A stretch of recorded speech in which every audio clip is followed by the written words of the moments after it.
الحمد لله الذي لا ضد له ولا ند له، لا مثل له ولا مثيل له، لا أول له ولا آخر له،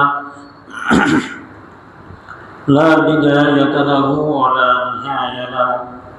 ونشهد أن لا إله إلا الله، ونشهد أن سيدنا وسندنا وحبيبنا وحبيب ربنا ومولانا محمدا عبده ورسوله، أرسله بالحق بشيرا ونذيرا وداعيا إلى الله بإذنه وسراجا منيرا. أما بعد، فأعوذ بالله من الشيطان الرجيم. بسم الله الرحمن الرحيم. إنا أنزلناه في ليلة مباركة إنا كنا منذرين فيها يفرق كل أمر حكيم. فقال سيدنا رسول الله صلى الله عليه وسلم: تحروا ليلة القدر في العشر الأواخر من رمضان، أو كما قال النبي عليه الصلاة والسلام. اللهم صل على سيدنا محمد وعلى آل سيدنا محمد كما صليت على إبراهيم وعلى آل إبراهيم إنك حميد مجيد. اللهم بارك على محمد وعلى آل محمد كما باركت على إبراهيم وعلى آل إبراهيم إنك حميد مجيد.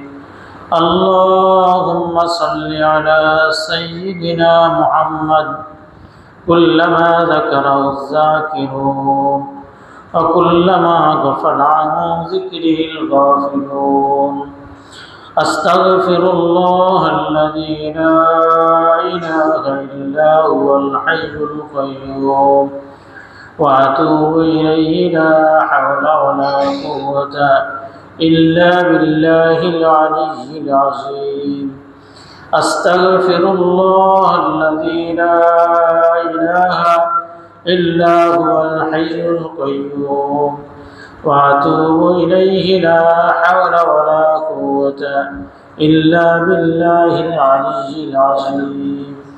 معزز محترم মুরব্বিয়ান আযম, আজিজ তালাবায়ে মাদ্রাসা দারুল উলুম, আল্লাহ তাআলার অসংখ্য অগণিত শুকর আদায় করি যে রব্বে কারীম আমাদের সকলকে দারুল উলুমের নিসবতে দারুল উলুম মাদ্রাসা মসজিদে জুমার নামাজ আদায়ের লক্ষ্যে আসার এবং বসার তৌফিক দান করেছেন। রব্বে কারীমের শুকরিয়া আদায় করি আলহামদুলিল্লাহ। মহান রব্বুল আলামিনের দয়া আর মেহেরবানি আল্লাহ তাআলা আমাদের সকলকে মুসলমানের ঘরে পাঠিয়েছেন। আল্লাহ তাআলার কাছে আমরা কোনো ব্যক্তি দরখাস্ত করি নাই যে আল্লাহ যেন আমাদেরকে মুসলমানের ঘরে পাঠান। মুসলমান ছাড়া সারা বিশ্বের মধ্যে আর যারা আছে সকলেই কাফের। সমস্ত কাফেরদেরকে বিনা হিসেবেই জাহান্নামে দেওয়া হবে।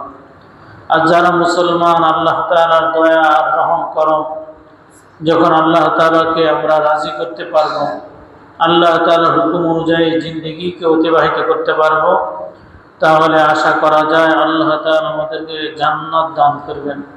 এজন্য প্রত্যেক ব্যক্তি আমরা জান্নাতের আশাবাদী যে আল্লাহ তাআলা আমাদের সকলকে জান্নাত দান করবেন। তো জান্নাতকে পাওয়ার আশায় আমরা মাসের শুরু থেকে পর্যন্ত শুধুই মাত্র আল্লাহ তাআলা ভয়ে রোজা রাখতেছি। রোজা শুধুই আল্লাহ তাআলার জন্যই। কারণ কোনো ব্যক্তি যদি ইচ্ছা করে সে রোজা রাখবে না, দুনিয়ার কোনো ব্যক্তি জানবে না। সে যে কোনোভাবে খাইতে পারবে, পান করতে পারবে, রোজা ভাঙার যে সমস্ত কারণগুলো আছে সবগুলাই সে করতে পারবে। তো একমাত্র শুধু আল্লাহ তাআলা ভয়ে প্রত্যেকটা ব্যক্তি রোজা রাখে। এজন্যই আল্লাহ রাসূল সাল্লাল্লাহু আলাইহি ওয়াসাল্লাম হাদিস কুদসির মধ্যে বলেন, আস-সাওমু লি ওয়া আনা উজজা বিহি, যে রোজা আমার জন্যই আর এটা রোজার প্রতিদান আমি নিজেই, বা এই রোজার প্রতিদান আমি নিজেই দান করব।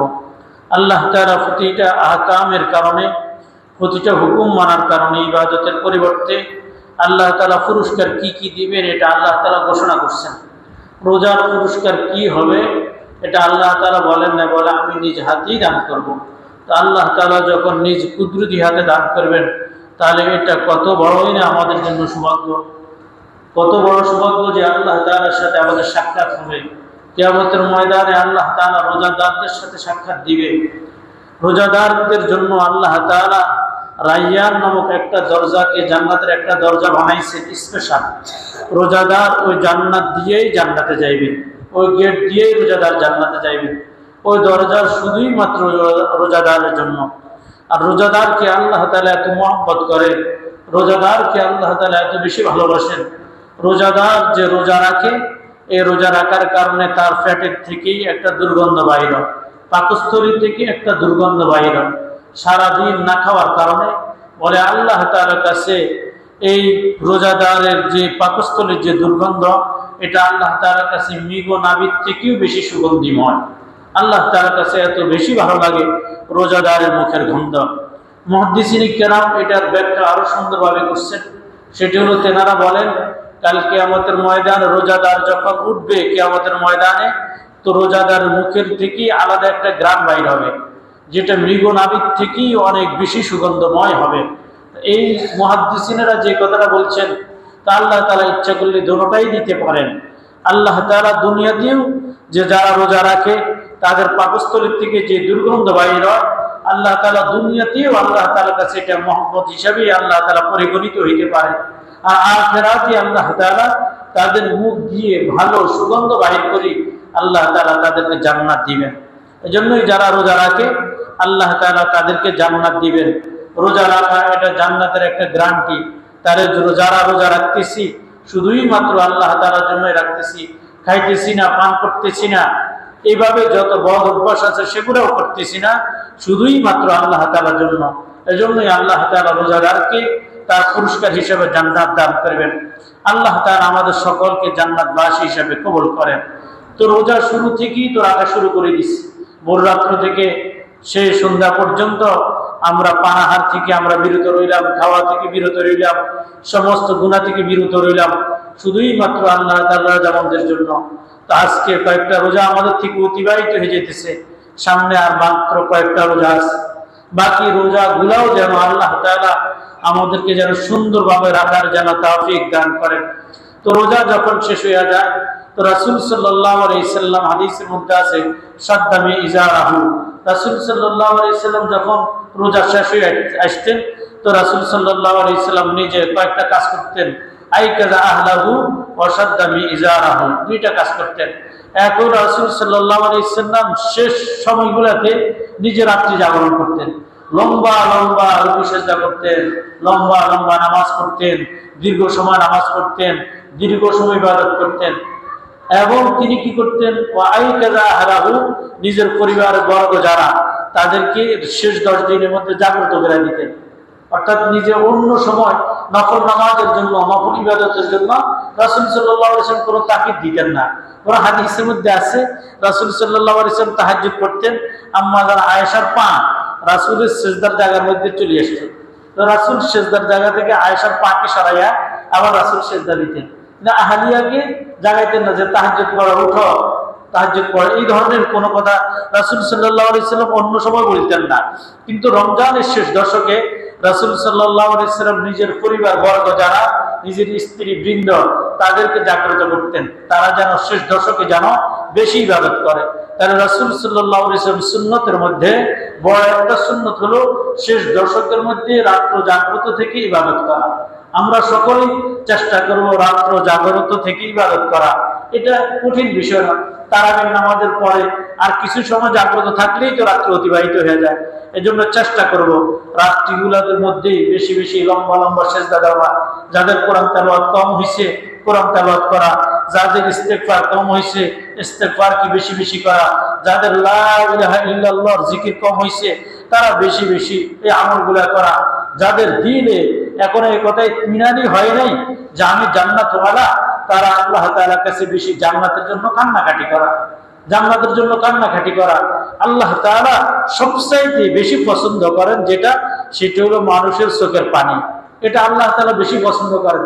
এবং কোন ব্যক্তি যদি চোখের পানি যদি পালায়, তো সাথে সাথেই আল্লাহ তাআলা রহমতের দরিয়ার মধ্যে জোশ আসা যায়, রহমতের দরিয়ার মধ্যে জোয়ার আসা যায়। আল্লাহ তাআলা তার দোয়াকে কবুল করেন। এটা ছোট্ট একটা প্রমাণ নেই। মনে করেন একটা বাচ্চা যে ভূমিষ্ঠ হইল, সে ভূমিষ্ঠ হওয়ার সাথে সাথে কি করে? কোনো কথা বলতে পারে না, মাকে বলতে পারে না মা আমার পেট ব্যথা করে, বলতে পারে? বাচ্চা কখনো এই কথা তার মাকে বলতে পারে না, মা আমার ক্ষুধা লাগছে দুধ দেন, এই কথা বলতে পারে? কখনো মশা কামড়ায় বাচ্চাকে, বাচ্চাকে এই কথা বলতে পারে মা আমাকে মশা কামড়ায়? কিছুই বলতে পারে না।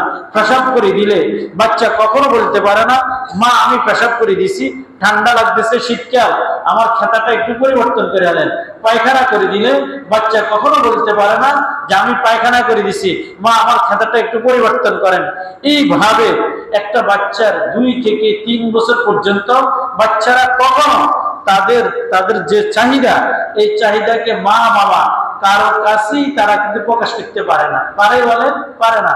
কিন্তু একটা জিনিস তারা পারে, সেটা হইল পায়খানা করলেও কেঁদে দেয়, পেশাব করলেও কেঁদে দেয়, মশা কামড়াইলেও কেঁদে দেয়, পেট ব্যথা করলেও কেঁদে দেয়, ঘুমের প্রয়োজন হইলেও কেঁদে দেয়।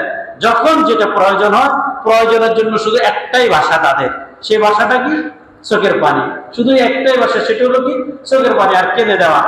আল্লাহ তাআলার রহমতের দরিয়ার মধ্যে এত জোশ আসে যখন বাচ্চা কাঁদে, তা আল্লাহ তাআলা মাকে, মা যদি চুলার মধ্যে যদি ভাত পাকায়, মাকে সেখান থেকে আল্লাহ তাআলা পাঠিয়ে দেন, যাও তোমার বাচ্চাকে দুধ পান করাও, তোমার বাচ্চাকে কি করো? দুধ পান করাও। কোন কোন শীতের সময় মা একটু ঘুমাইছেন, বাচ্চাকে দুধ পান করাইতেই ঘুমাইছেন, কিছুক্ষণ পরে মার চোখ লাগিয়ে আসছে, যেটাকে আমরা কাঁচা ঘুম বলি, তার চোখের মধ্যে কাঁচা ঘুম। এমন সময় বাচ্চা কেঁদে উঠছে, মার কাঁচা ঘুম ভেঙে যায়, মা বাচ্চাকে কোলে নিয়ে আদর কইরা তার প্রস্রাবটাকে পরিষ্কার করে দেয়, সাথে সাথে মুখের মধ্যে একটু চুমু লাগাইয়া দেয়, দেয় না? একটা বাচ্চা কেঁদে দিলে, যেখানে তাকে থাপ্পড় দেওয়ার দরকার ছিল যে আমি তো কাঁচা ঘুমেছিলাম, তুমি কেন আমাকে জাগ্রত করলা, তাকে জোরে সোরে একটা থাপ্পড় দেওয়ার দরকার ছিল, তাকে থাপ্পড় না দিয়া তার এই পেশাবের খেতাটাকে পরিষ্কার করে, তার পায়খানার জায়গাকে পরিষ্কার করে, আবার কপালে আর মুখের মধ্যে চুমু দিয়ে দেয়, বুকের মধ্যে জড়ায় জড়ায় আবার সুন্দর করে শোয়া দেয়। এই যে মায়ের দিলের মধ্যে এই রহমতটা আল্লাহ তাআলা দিয়েছেন, এটি কিসের মাধ্যমে দিয়েছেন? চোখের পানি। বাচ্চার চোখের পানি, বাচ্চার কাঁদা।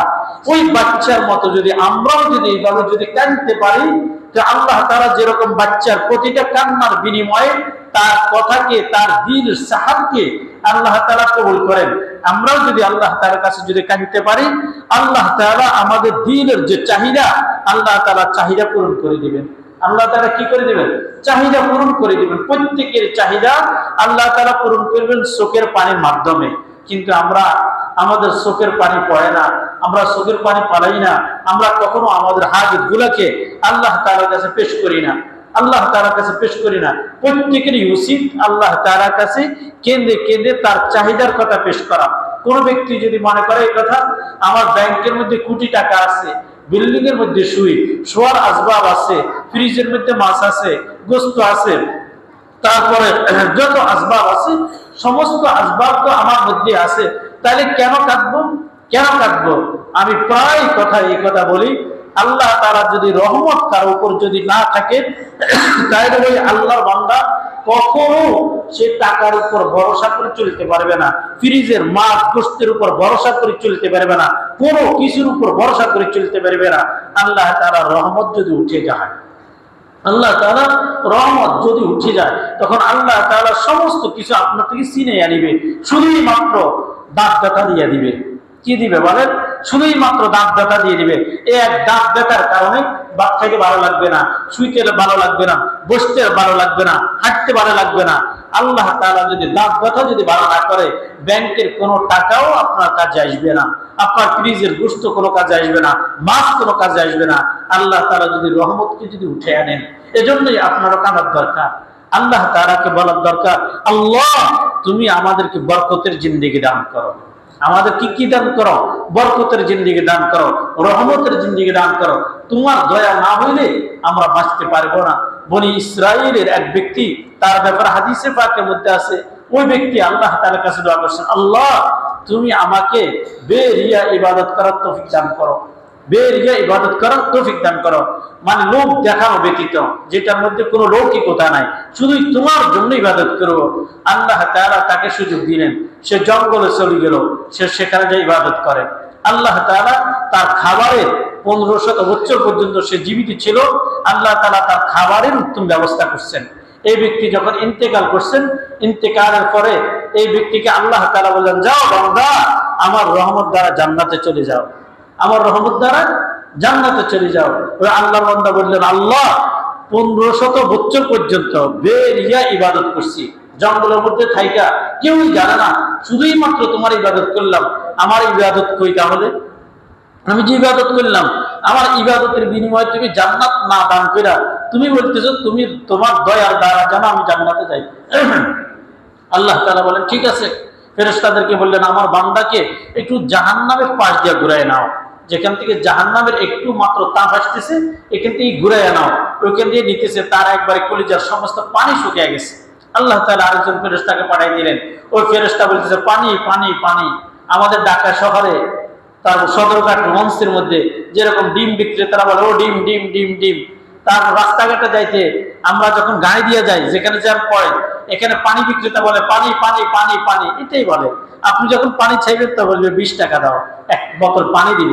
ঠিক যখন ফেরেশতা বলতেছে পানি পানি পানি, ও বলতেছে, ভাই আমাকে 1 গ্লাস পানি দাও। বলে যে 1 গ্লাস পানির বিনিময় দাও। বলে বিনিময় কি? বলে 500 বছরের বেরিয়ে ইবাদত। কত বছর? আমরা তো 60 বছর হায়াত পাই, 60 বছর না, 500 বছর, 500 বছরের বেরিয়ে ইবাদত। বললো দিয়ে দিলাম। 1 গ্লাস পানিকে সামনে অগ্রসর হইল। জাহান্নামের বাতাসে তার ছাতিটা শুকিয়ে গেছে, তার কলিজা শুকিয়ে গেছে, জিহ্বা শুকিয়ে গেছে, জিহ্বা কণ্ঠ নালীর সাথে লেগে গেছে, তালুর সাথে লেগে গেছে। সে বলতেছে, ওই ফেরেশতা আবার বলতেছে পানি পানি। বললো, ভাই আমাকে 1 গ্লাস পানি দাও। তো বললো যে 500 বছরের বেরিয়ে ইবাদত। বললো দিয়ে দিলাম। 1 গ্লাস পানি নিল, সামনে অগ্রসর হলো, জাহান্নামের বাতাস তাকে বাড়ি লাগলো, তার গায়ে লাগলো, সবকিছু শুকিয়ে গেছে। এখন আবার তার কণ্ঠনালী শুকিয়ে গেছে, তার তৃষ্ণা পাইছে। এখান থেকে ফেরেশতা বলতেছে পানি পানি। বলে, ভাই আমাকে 1 গ্লাস পানি দাও। বলে যে বিনিময় দাও। বলে বিনিময় কত? বললে 500 বছর ইবাদত। বললে দিয়ে দিলাম। বলেন তো এই ব্যক্তি 3-500 কত হইল? 1500। আর কিছু আছে এখন 3 গ্লাস পানির বিনিময়ে 1500 বছরের ইবাদত দিয়ে দিলেন। কত গ্লাস খান সন্ধ্যাবেলায়? ইফতারি করতে বসলে কত গ্লাস খান? আরে সর্বোচ্চ 1 গ্লাস বাইরে দেন প্রথমেই, তারপরে সাদা পানি খান, 2 গ্লাস খান না? এবার খানার পরে আরেক গ্লাস খান। দৈনিক অন্তত ইফতারিতে 3 গ্লাস খান। কোনোদিন কি হিসাব করছেন যে আল্লাহ তাআলার এই যে নিয়ামত ভোগ করতেছেন, নিয়ামতের বিনিময় কি? নিয়ামতের কোনো বিনিময় হয় না, নিয়ামতের কোনো বিনিময় আমরা দিতেছি না, আল্লাহ তাআলার রহমতে খাইতেছি, আল্লাহ তাআলার রহমতে খাইতেছি। তো বললেন যে এই কথা, তো বললো আল্লাহ এখন বুঝতে পারছি। বললো বান্দা যাও তোমার ইবাদত দিয়ে জান্নাতে। বললো আল্লাহ সেটাই তো নিয়ে গেছেন। বললো ঠিক আছে, এখন আমার রহমত দ্বারাই জান্নাতে যাও। তো আল্লাহ তার রহমত দ্বারাই জান্নাতে গেছেন। ঠিক আমরা যারা এরকম দুনিয়ার মধ্যে আছি, টাকা পয়সা কারি কারি সম্পত্তি আছে, হজ করছেন মনে করেন কয়েকবার, উমরা করছেন বহুবার, যাকাত দিচ্ছেন বহু টাকা, নামাজ আছে, রোজা আছে, যদি আল্লাহ তাআলার যদি রহমত না থাকে, কোনো বান্দা জান্নাতে যাইতে পারবে না। কেউই কি করতে পারবে না? জান্নাতে যাইতে পারবে না। এর জন্য যারা নেক ওয়ালা তাদেরকেও আল্লাহ তার কাছে কান্নাকাটি করার দরকার। কি বলেন ভাই? নবীদের থেকে কি আমাদের মর্তবা ভাই গেছে? আমরা শুধুই মাত্র ঈমানওয়ালা, নবীদের থেকে আমাদের মর্তবা ভাই নাই। একজন নবীদের মধ্যে একজন নবী ছিলেন কি? জাকারিয়া আলাইহিস সালাম। জাকারিয়া আলাইহিস সালাম শুধুই মাত্র গাছের কাছে সাহায্য চাইছেন। যখন শত্রুরা দৌড়াইতেছিল তো বললো, ও গাছ আমাকে সাহায্য করো। একজন নবীর জন্য শান ছিল কথা, আল্লাহ আমাকে সাহায্য করো। আল্লাহ তাদের এটা বরদাস্ত হয় নাই, গাছের ভিতরেই গাছ তাকে আশ্রয় দিচ্ছেন, গাছের ভিতরে ঢুকে গেছেন। এরপরে শত্রুরা দেখছেন ওনার পাগড়ির একটু মাথা বাইরে হয়ে গেছে, তারা দেখছেন যে জাকারিয়া আলাইহিস সালাম গাছের ভিতরে আশ্রয় নিচ্ছেন। বলে যে গাছকে কাটো। আল্লাহ তাআলা জিবরাইল আলাইহিস সালামকে পাঠাইলেন, জাকারিয়াকে জিজ্ঞাসা করো দুনিয়াতে শাস্তি পাইবে নাকি আখিরাতে শাস্তি পাইতে চায়? জাকারিয়া আলাইহিস সালাম বললেন, আল্লাহ দুনিয়াতেই শাস্তি দিয়ে দেন, আখিরাতে না। গাছকে দ্বিখণ্ড করে বললেন, জাকারিয়া আলাইহিস সালামও দ্বিখণ্ডিত হয়ে গেছেন। তাহলে বুঝেন, একটা মাত্র সামান্য বিষয়ের কারণে আল্লাহ তাআলা জাকারিয়া আলাইহিস সালামকে দূরে করলেন। তো যারা আল্লাহ তাআলা প্রিয়, আল্লাহ তাআলা তাদের সামান্য দোষও আল্লাহ তাআলা বরদাস্ত করেন না। তো যারা আমরা মনে করি আমরা ঈমানওয়ালা, আমরা তো তাহাজ্জুদ গুজার, আমরা তো কোরআনওয়ালা, তো আপনাদেরকে আল্লাহ তাআলা বেশি দেখবে যে বান্দা তুমি তো আমাকে চিনো, তুমি আমাকে বুঝো, তুমি আমাকে মহব্বত করো, তুমি আমাকে ভালোবাসো, কেমনে তুমি আবার নাফরমানি করলা, কেমনে তুমি নাফরমানি করলা, বান্দা তোমার সামনে আমার নাফরমানি করা। এজন্যই আল্লাহ তাআলা ঈমানওয়ালাদেরকে মুসিবত দিয়ে দেন। আল্লাহ তাআলা কি করেন? ঈমানওয়ালাদেরকে আল্লাহ তাআলা মুসিবত দেন, মুসিবত দিয়া দুনিয়াতেই তাদের সমস্ত গুনাহগুলো মাফ করে দেন। এজন্যই কোনো ঈমানওয়ালা মুসিবতে পড়লে এই কথা বলা ঠিক না যে আল্লাহ তাআলা আমাকে নিয়ে দেখলো আর কাউকে দেখলো না। তো কথা শুরু হয়েছে এখান থেকে যে রাসূলুল্লাহ সাল্লাল্লাহু আলাইহি ওয়াসাল্লাম শেষ 10 দিনের মধ্যে তিনি তিনার পরিবার বর্গ সকলকে রাত্রিবেলা জাগ্রত করতেন, সকলকে।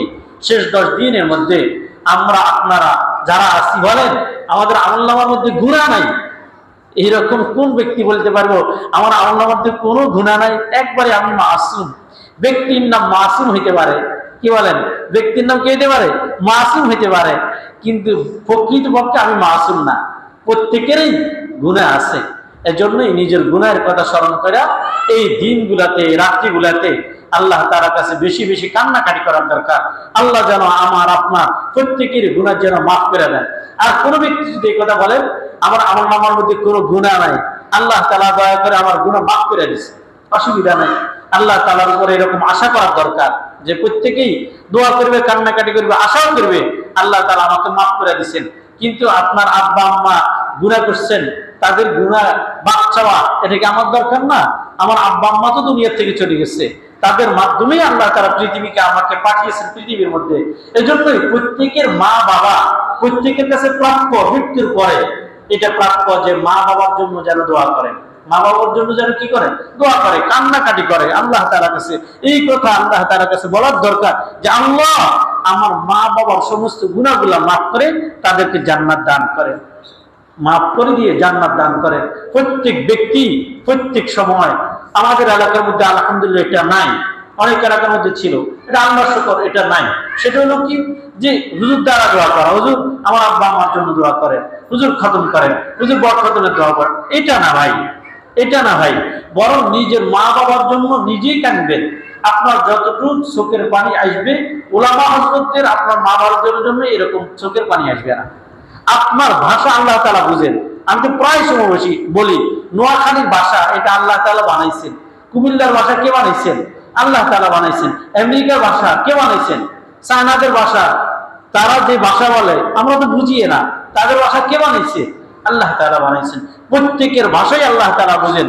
মূর্খের ভাষা আল্লাহ তাআলা বুঝেন, জ্ঞানীর ভাষা আল্লাহ তাআলা বুঝেন, বুজুর্গের ভাষা আল্লাহ তাআলা বুঝেন, আলেমের ভাষা আল্লাহ তাআলা বুঝেন। প্রত্যেকেরই ভাষা যখন আল্লাহ তাআলা বুঝেন, তা আমার ভাষাটাও আল্লাহ তাআলা বুঝেন।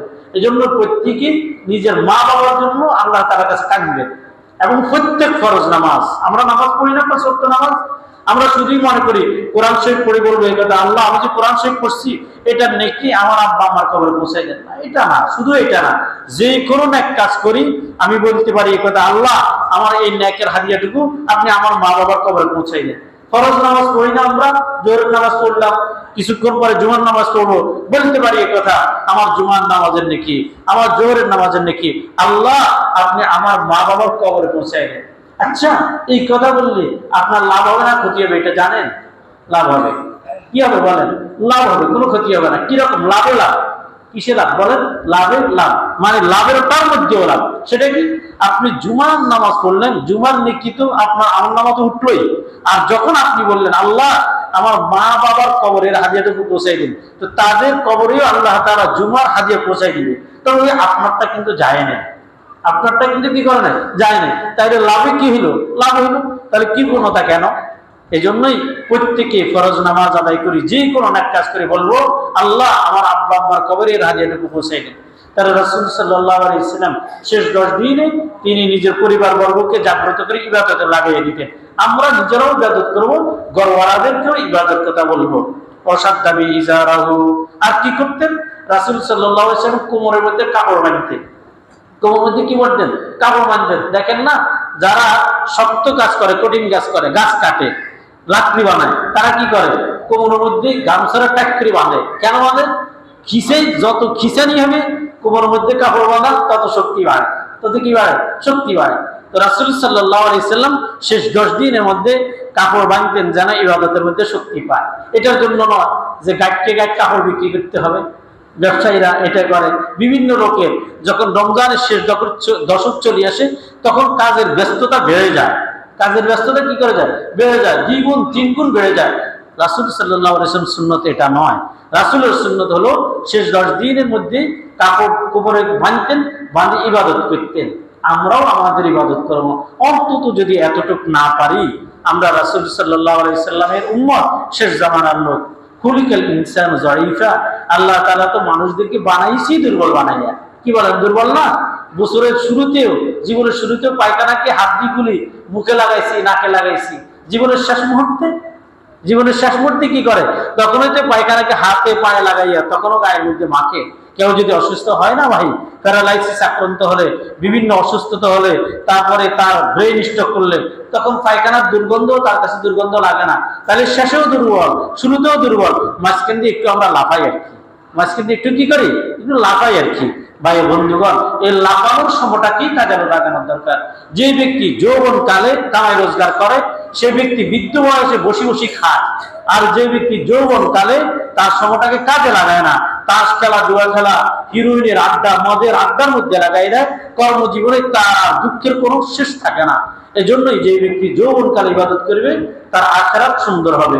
যে ব্যক্তি যৌবনকালে ইবাদত করবে না, বুড়া বয়সে ইবাদত করবে, আপনি সুযোগ পাইবেন না। ওই আপনি শিশুকালের মতো এরকম দুর্বল হয়ে যাবেন। তো আপনিও কোমরের মধ্যে গামছা বানিয়ে আপনি ইবাদতে লেগে যান। রাসূল সাল্লাল্লাহু আলাইহি ওয়াসাল্লাম শেষ দশকের এত বেশি কদর করতেন। রাসূল সাল্লাল্লাহু আলাইহি ওয়াসাল্লাম জীবনে কখনো শেষ 10 দিনের ইতিকাফকে বাদ দেন না। শেষ 10 দিন রাসূল সাল্লাল্লাহু আলাইহি ওয়াসাল্লাম ইতিকাফে বসে যেতেন, যেন একটা সেকেন্ড, রমজানের যে একটা সেকেন্ডও যেন নষ্ট না হয়। এই জন্য রাসূল সাল্লাল্লাহু আলাইহি ওয়াসাল্লাম ইতিকাফে বসে যেতেন। 1 বছর রাসূল সাল্লাল্লাহু আলাইহি ওয়াসাল্লাম কোনো কারণে ইতিকাফে বসতে পারেন নাই, পরবর্তী বছর 20 দিন ইতিকাফ করছেন। মানে রাসূল সাল্লাল্লাহু আলাইহি ওয়াসাল্লাম শেষ 10 দিনই ইতিকাফকে এত গুরুত্ব দিয়েছেন। কোন ব্যক্তি যদি ইতিকাফ করে, তো রাসূল সাল্লাল্লাহু আলাইহি ওয়াসাল্লাম বলেন, যে ব্যক্তি ইতিকাফ করে তার সমস্ত গুনাহ আল্লাহ তাআলা মাফ করে দিবেন। সমস্ত গুনাহ কি করবেন? মাফ করে দিবেন। এবং 3 খন্দক, তার থেকে জাহান্নামকে আল্লাহ তাআলা 3 খন্দক দূর করে দিবেন। এক খন্দক হলো আসমান জমিনের মাঝে যতটুকু দূরত্ব অতটুকু। তাহলে আল্লাহ তাআলা তার থেকে জাহান্নামে এত দূরত্ব করবেন, মানে তাকে জাহান্নামে আল্লাহ তাআলা কখনো দিবেন না, শুধুই ইতিকাফের কারণে, ইতিকাফের একটা আমলের কারণে। এবং যে ব্যক্তি ইতিকাফ করে, বাহিরে মানুষ নেক কাজের দ্বারা যত নেকি হয়, যে ব্যক্তি মসজিদে বসে ইতিকাফ করবে, সে বাইরে থাকলে যে এরকম নেকি হইতো, আল্লাহ তাআলা তাকে এরকম নেকি দান করবেন। এই কথার অর্থ হলো এরকম, মনে করেন কোন একজন ব্যক্তি যদি বিপদে পড়ে, তো একজন ব্যক্তি দৌড়াই গেছে, তো দৌড়াই যাইলে আল্লাহ তাআলা এই প্রতিটা কদমে আল্লাহ তাআলা তার নেকি দান করবেন, আল্লাহ তাআলা তার গুনাহ মাফ করে দিবেন। কিন্তু এই ব্যক্তি তো যাইতে পারতেছে না ইতিকাফে বসার কারণে, বলে আল্লাহ তাআলা তাকে এই যে যাইলে যেরকম নেকি হইতো এরকম নেকি আল্লাহ তাআলা দান করত। সমাজের মধ্যে কোনো ব্যক্তি যদি মারা যায়, ইন্তেকাল করে, তাহলে জরুরি হলো তার জানাজার মধ্যে মুসলমান শরীক হওয়া। কিন্তু ইতিকাফে বসার কারণে তো সে যাইতে পারতেছে না, তো বলে জানাজাতে গেলে তার কবরে মাটি দিলে যে রকম নেকি হইতো, এই ব্যক্তি মসজিদে ইতিকাফ করার কারণে আল্লাহ তাআলা তার আমলনামার মধ্যে এরকম নেকি দান করবেন। এজন্য ইতিকাফ এটা সহজ ইবাদত। এটা কি সহজ ইবাদত? অনেকেই না বোঝার কারণে ইতিকাফকে কঠিন মনে করে। এজন্য মসজিদে মুসল্লি পাওয়া যায়, যাকাত দেনেওয়ালা লোক পাওয়া যায়, হজ করনেওয়ালা লোক পাওয়া যায়, সব বিষয় লোক পাওয়া যায়, কিন্তু ইতিকাফের কথা বললেই মসজিদে সকলে বুড়ার দিকে হাতটা দেখায়, ওই বুড়া বসবে। আমাদের সকলের পক্ষ থেকে কে বসবে? ওই বুড়া বসবে, আমরা কেউই বসবো না। অথচ এটা সুন্নত মুআক্কাদা আলাল কিফায়া, যে কোনো ব্যক্তি বসতে পারে, কিন্তু আমরা শুধুই কার দিকে তাকাই? বুড়ার দিকে তাকাই। আর বুড়ারাও এই ইতিকাফের আগের জুমাতে অসহায় বোধ করে যে মসজিদে গেলে আজকে আমার কথাই কইব, সবাই ইতিকাফের কথা, মুসল্লিরাও আমার কথা কইব, ইমাম সাহেব আমার কথা কইব। কিন্তু বিষয়টাতে এমন না। এই এতেকাফ যুবক বৃদ্ধ সকলের উপরেই এতেকাফ করা যায়, সকলেই এতেকাফ করতে পারে। এতেকাফ করা সহজ। কেমন সহজ আপনাদেরকে বুঝাই। কোনো ব্যক্তি যদি এতেকাফে বসে তো বলবে যে এই কথা, হুজুর আমার ঘরের থেকে খাবার আনার মতো কোনো লোক নাই, ঘরের থেকে খাবার আনার মতো কোনো কি নেই, লোক নাই। কোনো ব্যক্তি যদি এতেকাফে বসে, তার যদি প্রয়োজন ঘরের থেকে কেউ খাবার যদি না আনতে পারে, ওই ব্যক্তি খাবারটা নিয়ে নিজে যায় নিয়ে আসবে, আসি খানা খাইতে পারবে, কোনো অসুবিধা নেই। ওইখানে সময় নষ্ট করা যাবে না। বাড়িওয়ালাদেরকে বলে দিবে টেবিলে টিফিন বাড়ি করে খানা রাখি দিবা, আমি যাই নিয়ে আসবো। ওইখানে যদি অহিতুক কথাবার্তা বলে, সময় কালক্ষেপণ করে, সময় দেরি করে, তাইলে এতেকাফ নষ্ট হবে, নতুবা নষ্ট হবে না। আমার কথাটা বুঝছেন? আর যদি টিফিন বাড়ি না থাকে, ঘরওয়ালারা টেবিলের মধ্যে খানা রেখে দিবে, ওই ব্যক্তি যাই খাইবে দ্রুত গতিতে চলে আসবে, ওইখানে অপেক্ষা করবে না, তাহলে তার এতেকাফ নষ্ট হবে না। এই জন্যই ভাই বন্ধুগণ, এতেকাফ কঠিন না। হ্যাঁ, মসজিদে থাকবো, মসজিদের যে চৌহদ্দি এর বাইরে 1 মিনিটের জন্য কোনো ব্যক্তি যদি বাইরে যদি এমনি বসে থাকে, গল্প গুজব করে, তাহলে তার এতেকাফ যেটা এটা থাকবে না। এই জন্য এরকম বাহিরের মধ্যে কি করা যাবে না, সময় কাটানো যাবে না। এই জন্য ভাই বন্ধুগণ, রাসূল সাল্লাল্লাহু আলাইহি সাল্লাম বলেন, তাহাররাউ লাইলাতাল কদরি ফিল আশরিল আওয়াখির মিন রমাজান, রমজানের শেষ দশকের মধ্যে তোমরা লাইলাতুল কদরকে তালাশ করো। তো যারা ইতিকাফে সময় লাগাইবে তাদের ইতিকাফ ছুটবে না, কারণ লাইলাতুল কদর ছুটবে না। লাইলাতুল কদরের আপনারা সকলেই জানেন, লাইলাতুল কদরের নির্দিষ্ট কোনো তারিখ নেই। নির্দিষ্ট কোনো তারিখ আছে? নির্দিষ্ট কোনো তারিখ নেই। 20 রমজান থেকে শুরু করে 29 রমজান 30 রমজান পর্যন্ত যে কোনো বেজোর রাত্রির মধ্যেই লাইলাতুল কদর হইতে পারে। এবং প্রত্যেক বছর শুধু 27 হবে এমন না, শুধু 21 হবে এমনও না, শুধু 23 হবে এমনও না, এক বছর এক এক বেজোর রাত্রিতে হবে। তো যারা ইতিকাফে বসেন তাদের থেকে লাইলাতুল কদরটা ছুটে না। এই জন্যই আমরা যারা আল্লাহ তাআলা আমাদেরকে বুঝবান বানাইছেন, প্রত্যেকেই আমরা ইতিকাফে বসার জন্য চেষ্টা করব তো ইনশাআল্লাহ। যুবক ভাইয়েরাও বসার জন্য চেষ্টা করব, মধ্যবয়সীরাও বসার জন্য চেষ্টা করব, বৃদ্ধরাও বসার জন্য চেষ্টা করব ইনশাআল্লাহ। আল্লাহ আমাদেরকে আমল করার তৌফিক দান করেন। আরেকটা কথা হলো যে রমজান তো শেষ হয়ে আসছে, আমরা যারা সদকাতুল ফিতর দিব, যাদের উপর যাকাত ফরজ তাদের উপরেই সদকাতুল ফিতর ফরজ। অনেকেই সদকায়ে ফিতর দেয় যে সবার উপর ফরজ, এই কথাটা ঠিক না। যাদের উপর যাকাত ফরজ তাদের উপরেই সদকাতুল ফিতর ফরজ। সদকাতুল ফিতর মানে এই বছরের ফিতরা, এই বছরের ফিতরা হলো 110 টাকা। কত টাকা বলেন? 110 টাকা। এই জন্য প্রত্যেকেই যাদের উপর যাকাত ফরজ তারা 110 টাকা করে সদকাতুল ফিতর দিয়ে দিব। যাদের উপর যাকাত ফরজ তারা আমরা যাকাত আদায় করে দিব। আল্লাহ তাআলা আমাদের সকলকে আমল করার তৌফিক দান করুক।